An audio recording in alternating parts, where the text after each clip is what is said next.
So this question is asking us which of these functions represent exponential growth, and select all that apply. So an exponential growth function looks like this. This is written in function notation, so I'll write it in function notation.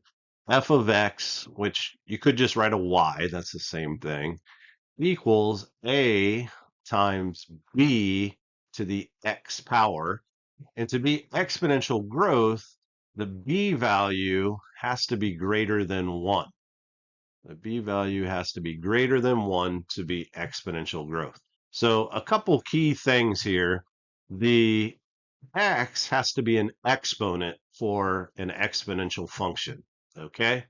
And then the b value here has to be greater than 1. So if we look at answer A, the x is not an exponent. So it's not up here. So that one is not an exponential function at all. If I look at B, the exponent is an x. That's correct.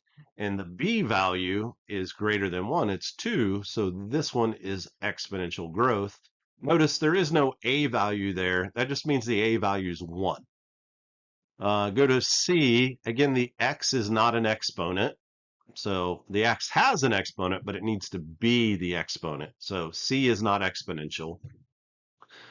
I look at D, and so this one, you've got an x as an exponent, but the b value is not greater than 1. So this one is not exponential growth.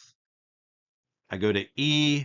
This is 1 over 2 to the third times x. So again, this is not an exponent, so this is not exponential. And then I go to F, and so F, initially when you look at it, you might say, oh, well, the b value is 7/5. It's not greater than 1.